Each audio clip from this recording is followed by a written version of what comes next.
La voluntad del Señor es que nosotros nos esforcemos cada día para permanecer en su voluntad. Primero, para conocer su voluntad y segundo, para hacer su voluntad todos los días de nuestra vida. Habrá muchos distractores siempre, de todo tipo, sociales, naturales, espirituales. Hay muchas cosas que suceden a nuestro alrededor que pueden desviarnos de poner nuestros ojos en Cristo, de poner nuestra mirada en el Señor. Recordemos que Moisés, ¿verdad?, se sostuvo ¿cómo? Pues viendo al invisible. Amén, aleluya. En este tiempo el invisible está allí, siendo Señor de todas las cosas, teniendo todo el control del universo, todo el control de las naciones, todo el control de los tiempos. Él es Señor de todo. Entonces, permanezcamos en Él y no permitamos que ningún acontecimiento de ninguna naturaleza nos aparte de la fidelidad a Cristo. Es asombroso ver cómo en este tiempo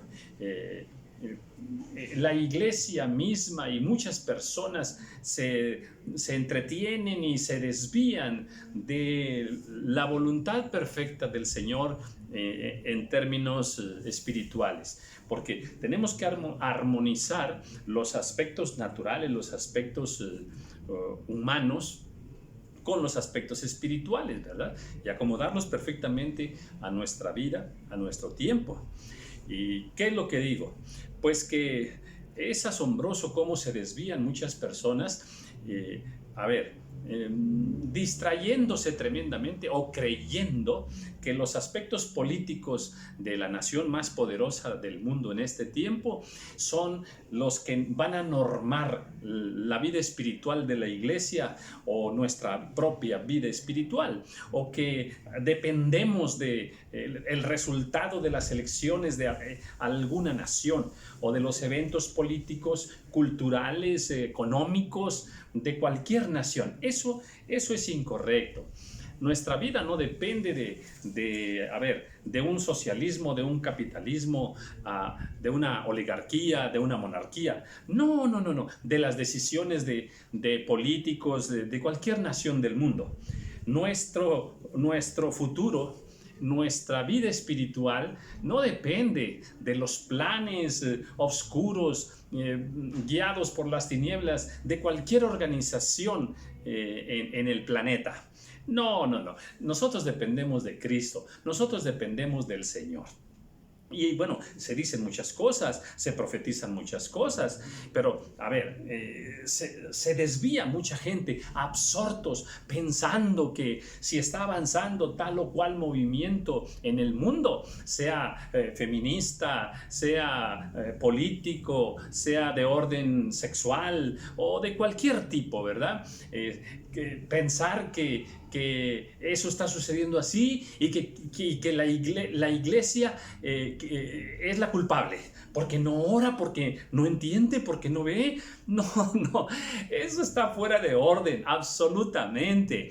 Tenemos una palabra del Señor establecida por Él en los tiempos y las dispensaciones, todo como va a suceder. Esto está escrito en la palabra. Por ejemplo, que el anticristo viene, pues claro que el anticristo va a venir.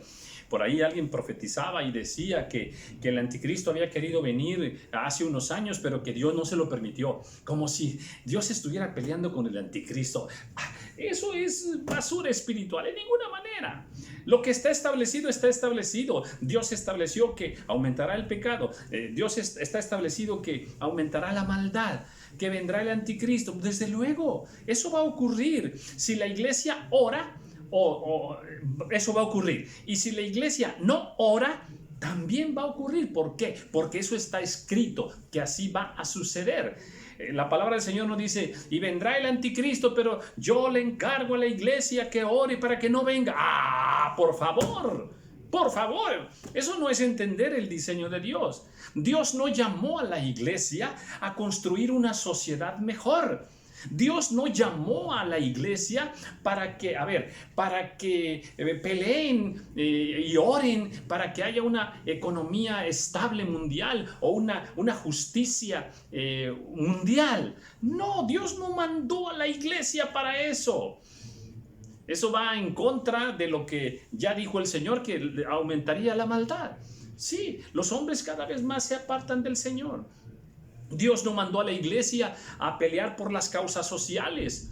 Dios no mandó a la iglesia a establecer una sociedad más justa y un mundo mejor. No nos mandó a eso el Señor. El Señor no mandó a la iglesia a pelear con el anticristo para que no venga el anticristo. Eso no es la voluntad del Señor. Dios mandó a la iglesia a predicar su palabra, a predicar el mensaje, las buenas nuevas de salvación, a salvar las almas.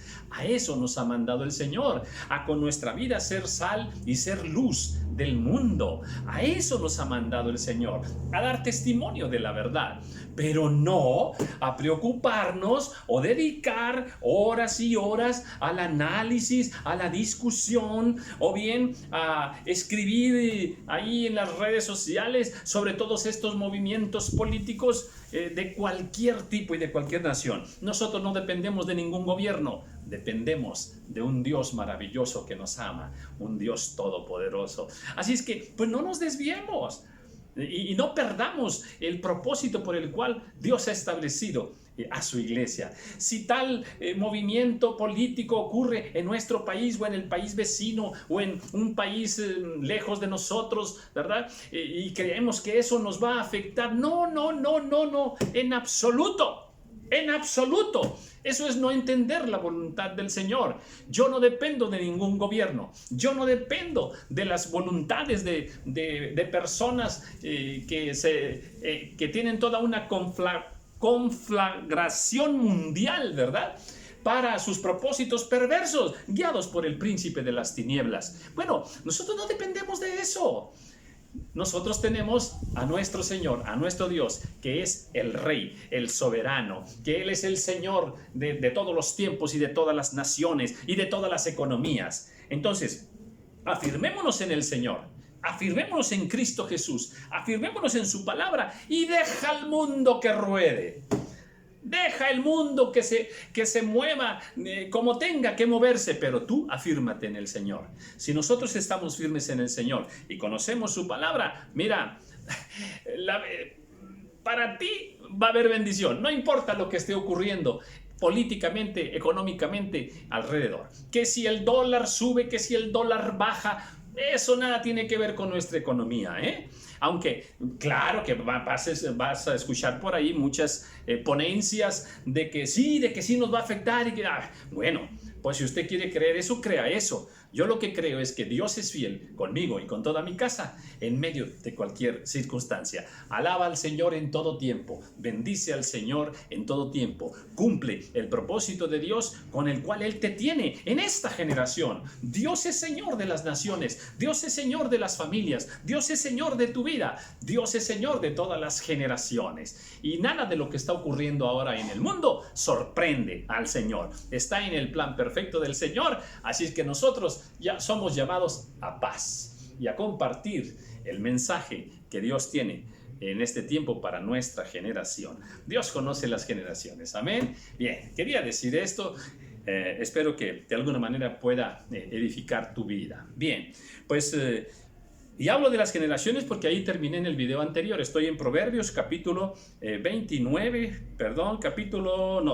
30, el versículo 11. Dice, hay generación que maldice a su padre y a su madre no bendice. Wow, esto es terrible, esto es terrible.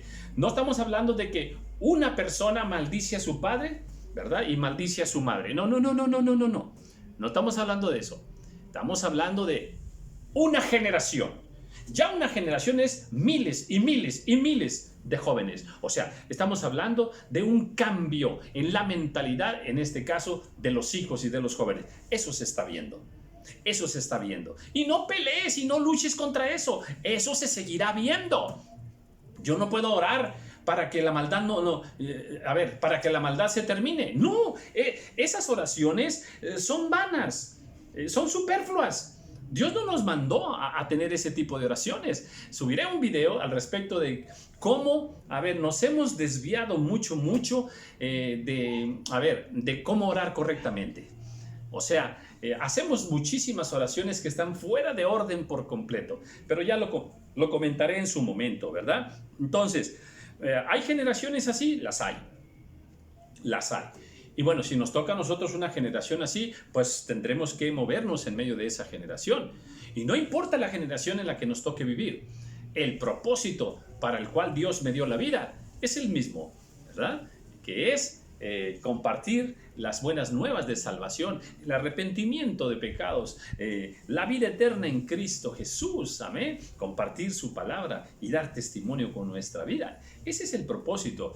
Entonces, ¿pero hay generación así de perversa? Bueno, la palabra del Señor dice que sí. Luego dice, hay generación limpia en su propia opinión, si bien no se ha limpiado de su inmundicia. Sí, una generación puede creerse que está bien, que está haciendo lo correcto, que es justa, que sí, que sí está agradando a Dios, o que es una sociedad, una gran sociedad. Bueno, una generación puede pensar así y Dios pensar lo contrario. Fíjate lo que dice. Hay generación, dice, que limpia en su propia opinión. Así hay cristianos que se creen limpios en su propia opinión. No, pues si yo canto ahí en la iglesia, yo voy y alabo ahí al Señor, yo doy diezmo de todo lo que gano, ¿verdad? No, es que yo soy amigo del pastor y a veces ahí me ayuda, le ayudo ahí a servir y bueno, en fin. Cuidado. Hay muchas cosas, actividades que podemos hacer. No, es que yo voy a compartir todos los fines de semana a los hospitales y podemos pensar muchísimas cosas que hacemos y que creemos que por hacer tales cosas estamos bien con Dios. Pero luego dice acá, dice, si bien no se ha limpiado de su inmundicia. Ay, Señor. La persona puede estar pensando que está bien, pero en realidad tener mucha inmundicia, y a Dios no lo vamos a engañar. Entonces, seamos íntegros, seamos honestos, y no tengamos doble vida, no nos comportemos de una manera, con las cosas sagradas, es decir, en la iglesia, en actividades religiosas, y luego en casa o en el trabajo, déjame decirlo así, seamos unos malditos, mentirosos, peleoneros, contenciosos, así que se nos van los ojos con las vecinas, se nos van los ojos con las compañeras, ¿verdad? Cuidado. Dios quiere, ¿verdad? Que nos esforcemos por vivir en su voluntad, por vivir en santidad, por vivir en la verdad siempre, amén, dando buen testimonio de su amor. Bien, dice ahora, hay generación cuyos ojos son altivos y cuyos párpados, dice, están levantados en alto. Ay, Dios mío.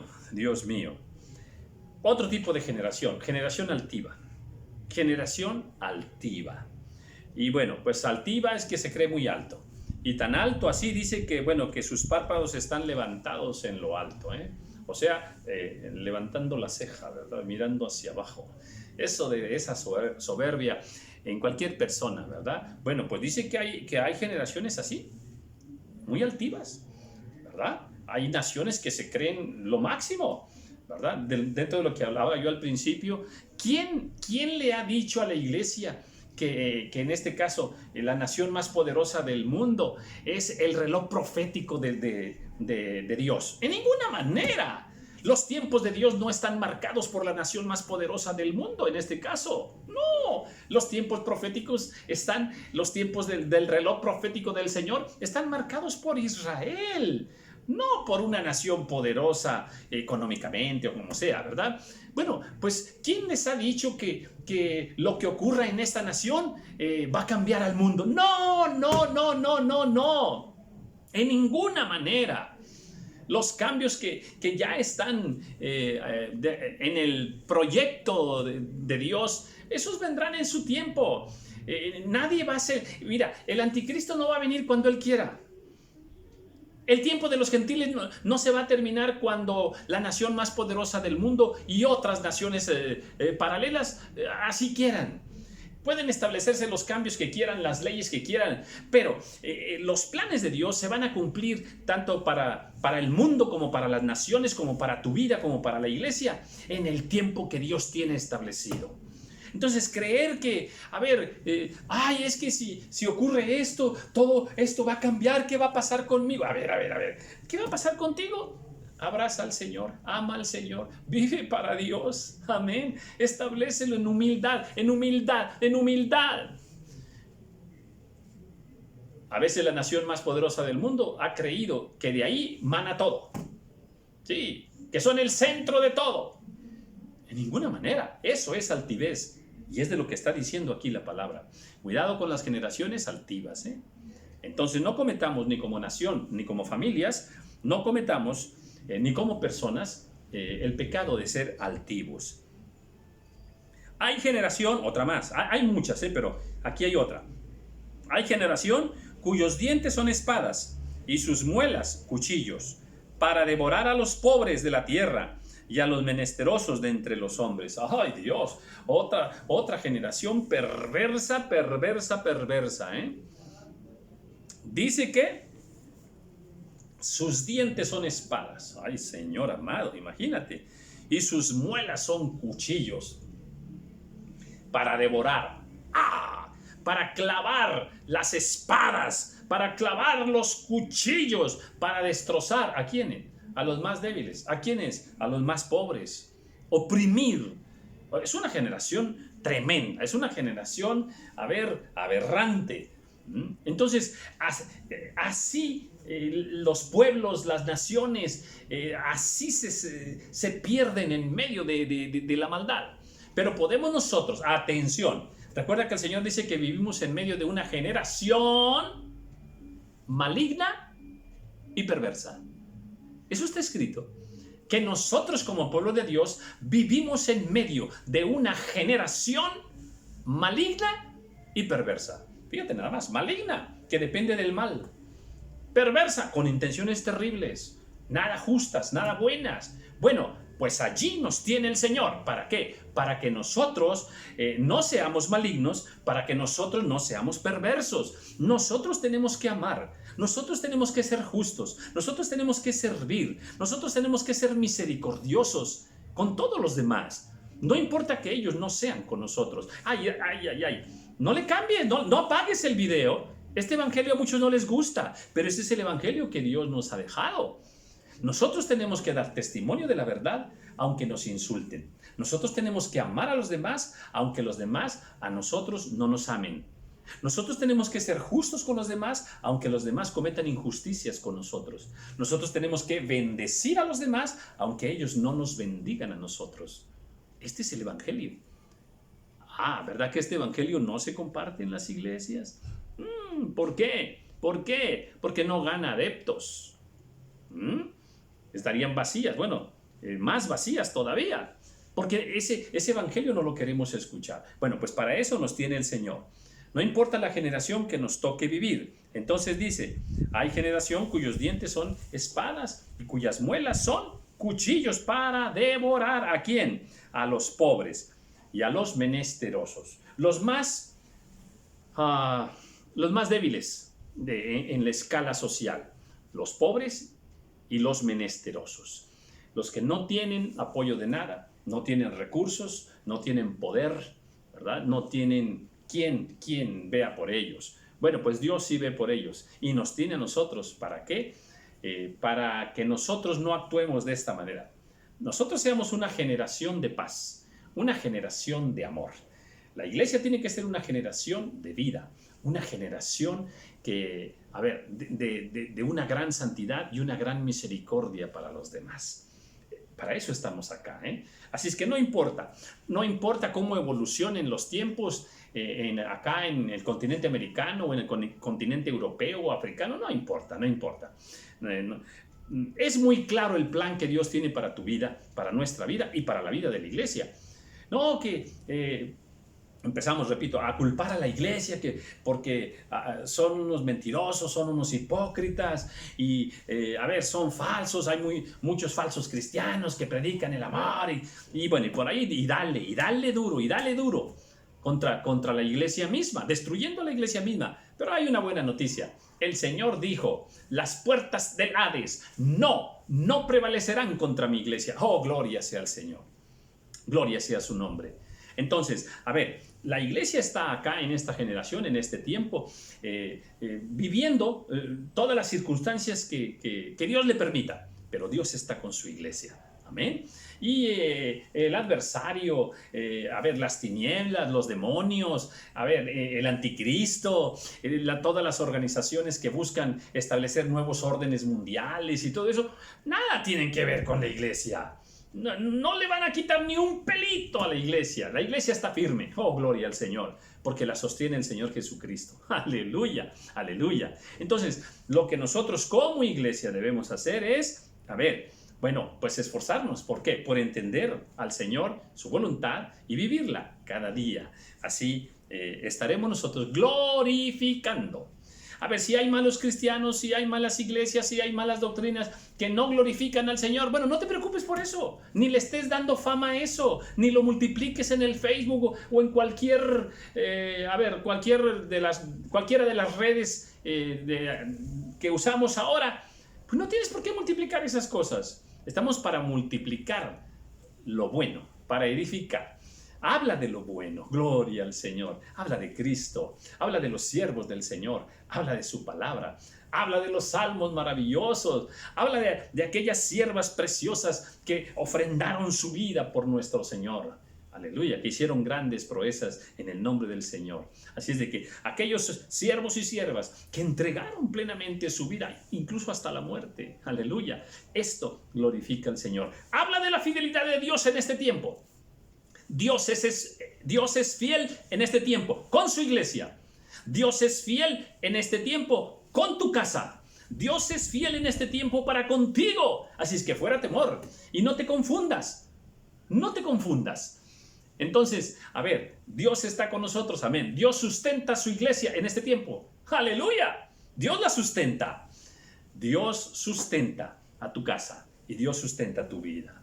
Así es que no nos confundamos por la generación que nos haya tocado vivir. Dice ahora, la sanguijuela tiene 2 hijas que dicen, dame, dame. 3 cosas hay que nunca se sacian. Aún la 4ª nunca dice, basta. El Seol, la matriz estéril, la tierra que no se sacia de aguas y el fuego que jamás dice basta.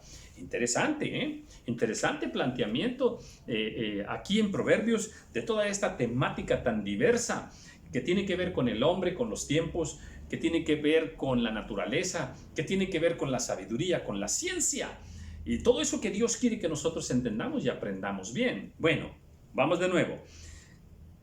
La sanguijuela tiene 2 hijas que dicen, dame, dame. O sea, siempre para acá, siempre para acá. Así hay a veces muchas personas sanguijuelas, ¿eh? Sí, muy egoístas, que nada más dame, dame, dame para mí, para mí, para mí. O sea, me lleno, pero no me sacio, quiero más. Ya estoy lleno, pero quiero más. Cuidado, esta sanguijuela en lo natural es así, pero en lo espiritual, cuidado, porque no es una buena forma de vivir. Se rompen los órdenes de prudencia y los órdenes que Dios quiere establecer, los límites, las medidas que Dios quiere establecer en nuestra vida. Dame dinero, dame cosas materiales, dame comida,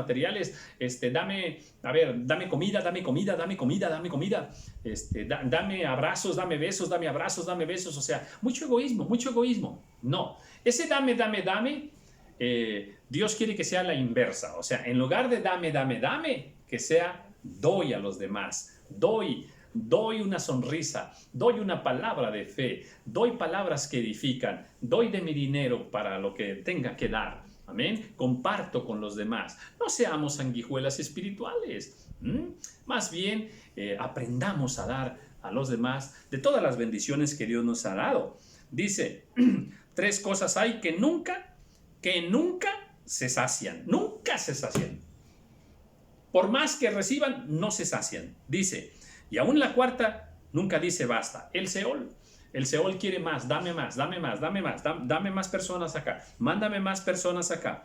Dice, la matriz estéril, esa matriz estéril que tiene también hambre de dejar de ser estéril, hambre de dar vida, de poder ahí tener un embrión y un hijo. Bueno, pues mientras eso sucede, la matriz estéril dice, dame, dame, dame, dame, lléname, lléname, ¿verdad? Esto también sucede. Y dice ahora, la tierra que no se sacia de aguas, igual, el agua penetra en la tierra, el agua penetra en la tierra, el agua penetra en la tierra. Y en lo natural así es, ¿eh? Todas las aguas que de repente, bueno, en estos días un tremendo huracán, más bien un ciclón tremendo, ¿verdad? Muy potente, de categoría 5, ¿verdad? Azotó por allá Centroamérica, ¿verdad? Y bueno, enorme cantidad de agua. ¿Qué pasa después con esas aguas? ¿Quién las recibe? Las recibe la tierra, ¿verdad? Las manda al mar y vuelve el ciclo del agua. Y bueno, cuando por allá me enseñe, atención con esto, me salgo de lo que estoy hablando ahora. Les he comentado que estoy subiendo los videos del ADN, el ADN del universo, el ADN espiritual. Bueno, en uno de los videos que suba voy a explicar que ese círculo del agua, ¿verdad? De que el agua desciende, ¿verdad? Penetra acá en la tierra, luego es calentada por el sol y se evapora y vuelve a subir, se enfría arriba y se congela y otra vez vuelve. El ciclo del agua, atención con lo que voy a enseñar, es la resurrección de nuestro Señor Jesucristo. Así es el plan de Dios. Ahí nos está mostrando la resurrección, desde que baja el agua. ¿Baja de dónde? Del cielo. El agua es Cristo, bajó del cielo. ¿A dónde? A la tierra. ¿A dónde bajó Cristo? Al hombre. ¿Y luego qué sucede? Bueno, pues entonces ahora el sol con su calor hace que se evapore. Fíjate bien, bajó de manera líquida. Pues al momento que el sol calienta el agua, es cambiado en otro cuerpo. Atención, Cristo fue cambiado en otro cuerpo también antes de subir a un cuerpo glorificado. Luego te lo explico, Luego te lo explico. Quiero seguir adelante, pero está precioso, Bueno, voy a continuar. Dice, y el fuego que jamás dice, basta. Uy, Dios, el fuego. Estamos viendo acá en muchas partes del mundo, ¿verdad? Principalmente la nación más poderosa del mundo y por allá también en Australia y en muchas naciones, tremendos incendios, y un fuego abrasador que se come todo y no se detiene y no se detiene y no lo pueden controlar. Nunca dice basta. Bueno, pues hay un fuego eterno. Hay un fuego eterno por allá también que nunca dice basta. Pero es mejor que nos envolvamos en el fuego de Dios. ¡Oh, gloria al Señor! En el fuego del Señor, en el fuego del Espíritu Santo y fuego. Gloria a Cristo Jesús. Que también ese fuego en nuestras vidas, no le digamos basta, que nos llene ese fuego del Señor. De eso sí debemos llenarnos cada día. Versículo 17, dice, el ojo que escarnece a su padre y menosprecia las enseñanzas de la madre, los cuervos de la cañada lo saquen y lo devoren los hijos del águila. ¡Ay, Señor! Dura palabra, pero necesaria. Dura, pero justa. Por más duro que tú encuentres un versículo en la palabra del Señor, es una palabra justa. Dios nunca hace y Dios nunca dice ninguna cosa injusta. Aunque al entendimiento humano, que es muy pequeño, ¿verdad? Así pareciera. No, esto es justo. Dice, el ojo que escarnece a su padre, o sea, es alguien que se portó mal con su padre, deshonró a su padre, humilló a su padre, ¿verdad? Ofendió a su padre, se burló de su padre, robó a su padre y a su madre. Pues esa es una persona tremenda, Dice, los cuervos de la cañada lo saquen y lo devoren los hijos del águila. Voy a dar aquí una enseñanza que no la quiero hacer doctrina. No la quiero hacer doctrina. Pero ahí va, ahí va. En esta escritura vemos como uno de los castigos que tendrán los hijos que maltraten, que maldigan, que se rebelen contra sus padres, será problemas en la vista. Problemas en la vista. Sí, así es correcto, es correcto. Sí. Habrá otros versículos por allá, después los vamos a trazar por allí. Ahorita solo lo dejo así como una observación espiritual. Aquí señala que habrá algún daño, dice, en los ojos. Dice, los cuervos de la cañada lo saquen. ¿A quién? Al ojo, ¿verdad? Y lo devoren los hijos del águila. O sea, desaparecerá ese ojo. O sea, pérdida de la vista. Así rápido, pero otra vez, no estoy haciendo doctrina de esto, ¿ok? Por favor. Me ha tocado ver en el camino, ¿sí? Personas que fueron bastante, rebeldes, injustos, o que lastimaron, hirieron, ofendieron o deshonraron a sus padres, y me ha tocado verlos perdiendo la vista en un ojo. O sea, sin un ojo. Ok. Hasta ahí lo dejo. ¿Ok? Lo que quiero decir que aquí refiere que una de las disciplinas, de los castigos que recibirán las personas que sean malos hijos, es problemas con sus ojos, con alguno de sus ojos.